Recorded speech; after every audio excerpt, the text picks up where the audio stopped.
नमस्कार विद्यार्थी मित्रांनो, मी निशिकांत पवार तुम्हा सगळ्यांचं विजन गव्हर्नमेंट जॉब या एज्युकेशनल प्लॅटफॉर्मवरती अगदी मनापासून स्वागत करतो। आजचं आपलं लेक्चर ना थोडंसं वेगळ्या मुद्द्यावरती आहे। एक्झाम पॉईंट ऑफ व्ह्यू महत्त्वाचा आहे का? तर हो, मी तुम्हाला एक इकॉनॉमिक्समधलाच एक कन्सेप्ट सांगणार आहे।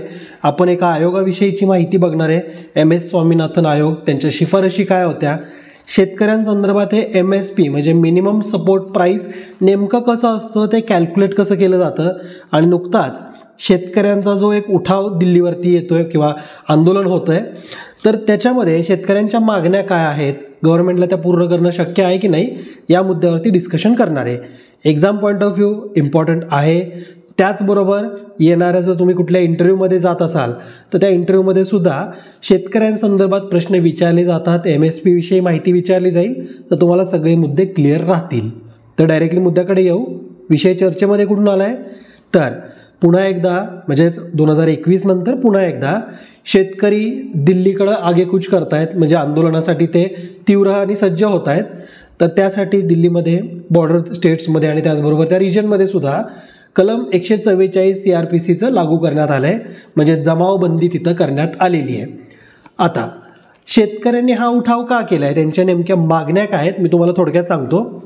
शेतकऱ्यांची मुख्य मागणी तर हीच आहे की सरकारने MSPसाठी, सगळ्या पिकांवरती MSPसाठी म्हणून एक कायदा आणावा, म्हणजे मिनिमम सपोर्ट प्राईस प्रत्येक पिकासाठी दिली जावी आणि त्या संदर्भात कायदा आणावा, अशा प्रकारची शेतकऱ्यांची मुख्य मागणी आहे। 2021 मध्ये सुद्धा अशी मागणी केली होती। या संदर्भात काहीतरी सरकार निर्णय घेईल असं सरकारने सुद्धा आश्वासन दिलं होतं, पण पुन्हा त्याच्याविषयी काहीही झालेलं नाही आणि त्यामुळे शेतकरी तीव्र आणि संतापाने या आंदोलनात सहभागी होत आहेत। दुसरी त्यांची मागणी आहे की MS स्वामीनाथन आयोगाच्या शिफारशी लागू कराव्यात। तिसरी मागणी आहे शेतकरी, शेतमजूर यांच्यासाठी पेन्शन देण्यात यावी। त्याचबरोबर कृषी कर्ज हे पूर्ण माफ केलं जावं, अशा प्रकारच्या शेतकऱ्यांच्या मागण्या आहेत। त्याचबरोबर एक दुर्घटना घडली होती ज्याच्यामध्ये 10 शेतकऱ्यांचा मृत्यू झाला होता, तर त्याच्याविषयी चौकशी व्हावी, त्या घटनेला न्याय मिळावा, अशा प्रकारची मागणीसुद्धा या आंदोलनाची आहे। आता या मागण्या एक्झाममध्ये विचारतात का, तर नाही, पण मागण्यांच्या माध्यमातून आपल्याला मुद्दे समजतील। तर तो पहिला मुद्दा म्हणजे नेमकं MSP प्रकार काय, MSPची मागणी जी करतायत, हा MSP हा विषयच कुठून आला आहे, तर MSP म्हणजे मिनिमम सपोर्ट प्राईस। आता जर आपण एखादी कंपनी बघितली, समजा फॉर एक्झाम्पल एखादं साबण बनवणारी कंपनी आहे, तर ती कंपनी त्या साबणाची किंमत स्वतः ठरवते ना, बरोबर आहे ना, म्हणजे हा साबण 20 रुपयाला विकायचा आहे, 10 रुपयाला विकायचा आहे का 40 रुपयाला विकायचा आहे, हे ती कंपनी त्यांच्या ज्या काही सगळ्या कॉस्ट लागणार आहेत, लेबर कॉस्ट ॲड करल, raw material cost, export cost, मार्केटिंगसाठी कुठल्या हिरोईनला त्यांनी हायर केले त्याच्यानुसार कॉस्ट, म्हणजे या सगळ्या गोष्टींचा खर्च लावून फायनल प्रॉडक्टची किंमत स्वतः कंपनी ठरवते। पण शेतकऱ्यांच्या बाबतीत तसं होतं आहे का? थोडा विचार करून बघा। शेतकरी स्वतः माल बनवतात, म्हणजे त्यांचं उत्पादन, त्यांचं एखादं पीक ते बनवत आहेत, बी लावण्यापासून त्याची काळजी घेणं आणि शेवटी कापणीपर्यंत सगळं शेतकरी करतोय। पण ज्यावेळेस त्याचा माल हा बाजारांमध्ये जातोय, तर त्या बाजारामध्ये बोलीच्या माध्यमातून त्याच्या मालाची किंमत ठरते ना। मग विचार करा, मी थोडं प्रॅक्टिकल एक्झाम्पल पण देतोय आणि थोडं विचार करण्याचा पण भाग आहे। जर शेतकरी त्याचा माल विकायला गेला आहे, फॉर एक्झाम्पल आता शेतीची सगळी जे काही पिकं असतात, ही काहीतरी त्याची दिवसांमध्ये, तासांमध्ये व्हॅलिडिटी असते, म्हणजे एखादं पीक जे असतं हे काही दिवसांनंतर सडतं, खराब होतं, तर शेतकऱ्याकडे तो तर एक नाईलाज आहेच की त्याचं माल खराब होण्याची भीती त्याच्यामध्ये नेहमी असणार। पण जर फॉर एक्झाम्पल एक असा सगळा बाजारपेठांमध्ये घेऊन गेलेला माल आहे आणि व्यापाऱ्यांनी ठरवलं की याचा मालच विकत नाही घ्यायचा, आपण एवढी किंमत तोडूनच मागू त्याला, म्हणजे आता एक्झाम्पलसाठी ना आपण एक टोमॅटोचं उदाहरण घेऊ। टमाटर सडतात, खराब होतात काही दिवसांमध्येच। मग जर व्यापाऱ्यांनी ठरवलं की आपल्याला एवढ्या किमतीतच ह्याचा माल उचलायचा आहे, त्याच्यावरती बोलीच जाऊ द्यायची नाही, कुणी मागणीच करायची नाही की मला एवढ्या रुपये किलोने दे वगैरे, तशी मागणीच करायची नाही, आपण ठरवायची आहे, व्यापाऱ्यांनी सगळे एकमेकांमध्ये साठलोटं करून एखादी किंमत ठरवली आणि मग त्या शेतकऱ्याला नाईलाजाने त्याच किमतीला माल द्यावा लागतो ना, असे प्रसंग होतात। मग काही शेतकरी मग नाईलाजाने ते मालच टाकून गेलेत, असंच म्हणजे खूप प्रकार आपल्याला ऐकायला बघायला मिळतात। मग हे का होतंय, तर शेतकरी स्वतःच्या मालाची कमीत कमी किंमत सुद्धा ठरवू शकत नाहीये, तर यामुळं अशा प्रकारच्या घटना आपल्याला बघायला मिळतात. मग शेतकऱ्यांनी काय डिमांड धरून ठेवली की सरकारने आमच्या उत्पादनाला काहीतरी मिनिमम सपोर्ट प्राईस ही प्रत्येक पिकासाठी डिक्लेअर करावी. आता हे कुठल्याच पिकासाठी डिक्लेअर होत नाही असं होतं का? तर नाही मित्रांनो, बऱ्याचशी पिकं आहेत, शेतमाल आहे, शेती उत्पादनं आहेत की ज्यांच्यावरती सरकारकडून MSP ठरवले जातात किंवा फेअर रिम्युनरेटिव्ह प्राईस ठरवली जाते. जशी की ऊसासाठी तुम्हाला माहिती आहे की साखर कारखानदार जे काही शेतकऱ्यांना रक्कम देत आहेत ही सरकारकडून ठरवली जाते की 2000 क्विंटल किंवा 2100 क्विंटल, 2200 रुपये क्विंटल अशा पद्धतीने आपण किंमत ठरवायची आहे, हे सरकार सांगतं साखर कारखानदारांना. तर ती एक सक्ती आहे किंवा त्या संदर्भात एक कायदासुद्धा आहे. तर त्यानुसार FRP हे ऊसासाठी लागू केलं जातं. पण सगळ्याच पिकांसाठी MSP फिक्स आहे का? तर नाही. MSPची मागणी त्यामुळे शेतकरी करतायत की त्यांना कुठेतरी फायनान्शियल सिक्युरिटी मिळावी. पण आता तुम्ही दुसऱ्या पॉईंट ऑफ व्ह्यूने विचार करून बघा, सरकारला भारतातल्या सगळ्या शेतकऱ्यांचा माल घेणं, स्टोअर करणं, साठवणं हे फिजिकली पॉसिबल आहे का? तर शक्य नाही. त्याचबरोबर हे इकॉनॉमिकली बर्डन आहे की नाही? हो, इकॉनॉमिकली म्हणजे आपल्या फिजिकली पण ह्या गोष्टी परवडणार नाहीत, इकॉनॉमिकली म्हणजेच फायनान्शियली सुद्धा या सरकारला परवडणाऱ्या गोष्टी नाही आहेत. त्यामुळं सरकार हे सगळेच उत्पादन शेतकऱ्याकडून MSPनी विकत न घेता शेतकऱ्याला शेती करण्यासाठी बऱ्याचशा सवलती देत राहतो. म्हणजे शेतकऱ्यांसाठी काय करणार? पीक बियाणांवरती सवलती सरकारकडून दिल्या जातात. त्याचबरोबर वीज जी आहे, जी वीज वापरली जाते पाण्यासाठी किंवा सिंचनासाठी, त्याच्यामध्ये अगदी सूट दिलेली असते. इतरही इन्कम टॅक्स या स्लॅबमधून शेतकऱ्यांना बाहेर ठेवण्यात आलं आहे. बऱ्याचशा सुविधा ह्या शेतकऱ्यांना इव्हन दर वर्षाला 6000 रुपये आर्थिक सहाय्यसुद्धा शेतकऱ्यांना केंद्राकडून डायरेक्टली दिलं जातं आहे. तर अशा बऱ्याचशा मदती ह्या शेतकऱ्यांच्या सपोर्ट पॉईंट ऑफ व्ह्यू सरकारकडून केल्या जातातच. म्हणजे इथं सरकारने बऱ्याचशा इकॉनॉमिकल गोष्टींचा विचार करून सुद्धा निर्णय घेतलेले आहेतच. ठीक आहे, आता MSPच्या थोड्या आपण टेक्निकल गोष्टींमध्ये येऊ.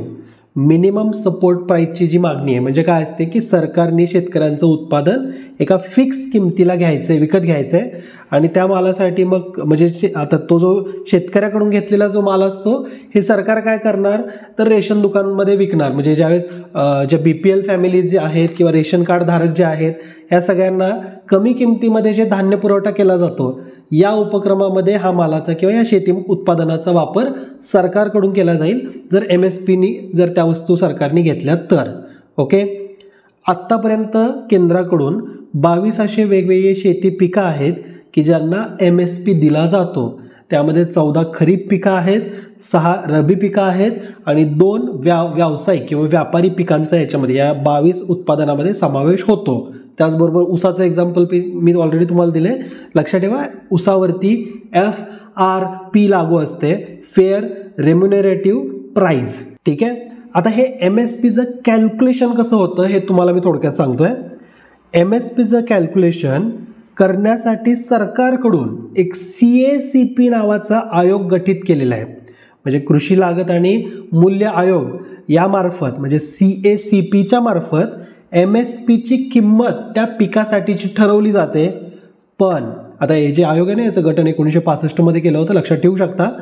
पण आता हे जे MSPची प्राईस ठरवण्याचं काम तर CACPनी केलं, पण हे MSP लागू करायचे की नाही म्हणजे जो अंतिम निर्णय असणार आहे हा आपल्या कॅबिनेट कमिटी फॉर इकॉनॉमिक अफेअर्सकडून घेतला जातो. म्हणजेच आर्थिक बाबींवरील मंत्रिमंडळ समिती जी आहे ज्याचे अध्यक्ष स्वतः पंतप्रधान असतात, या समिती किंवा या कॅबिनेट कमिटीकडून इकॉनॉमिक अफेअर्सच्या तर हा निर्णय घेतला जातो की MSPवरती फायनल अंतिम निर्णय काय राहील. ओके, MSPचे कॅल्क्युलेशन मी तुम्हाला सांगतोय. थोडंसं इकॉनॉमीमध्ये आपण जातोय, बोरिंग वाटू शकतं, पण थोडं लक्षपूर्वक ऐका, कारण ह्या गोष्टी कुठं ना कुठं मेन्समध्ये विचारल्या जातील, इंटरव्ह्यूमध्ये विचारल्या जातील. खूपच डिफिकल्ट जर क्वेश्चन बनवायचं आहे तर प्रीमध्ये सुद्धा ह्याच्यावरती क्वेश्चन येतील.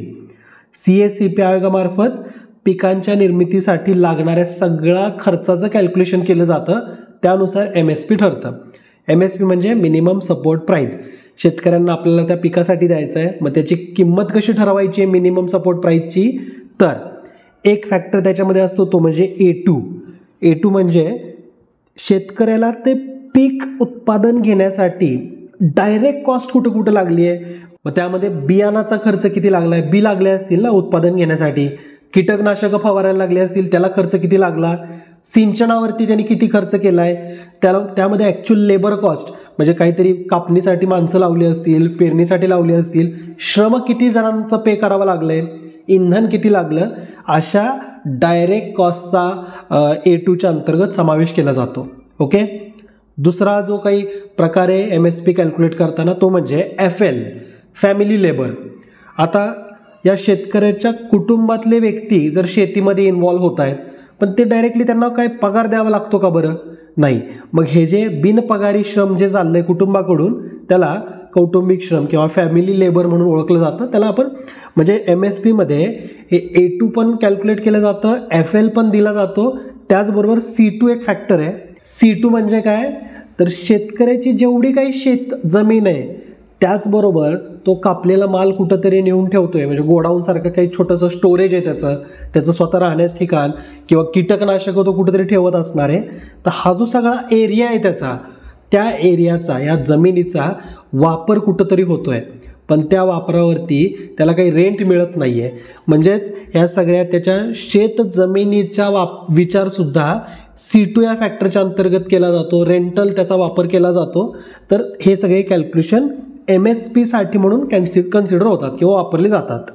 मग MSP ही देताना A2 plus FL plus C2 हे सगळ्यांचं मिश्रण म्हणजे MSP द्यायची अशा प्रकारचं या कमिटीकडून डिसिजन घेण्यात येतं. ओके. तर आत्ता मी जो तुम्हाला एक फॉर्म्युला सांगणार आहे ना तो तुम्ही लक्षात ठेवायचा आहे. A2 plus FL plus C2 plus 50% हा जो फॉर्म्युला आहे हा MSP कॅल्क्युलेशनसाठी वापरला जावा अशा प्रकारची शिफारस ही MS स्वामीनाथन आयोगामार्फत करण्यात आली होती. यालाच C2 प्लस 50% फॉर्म्युला म्हणून सुद्धा ओळखलं जातं.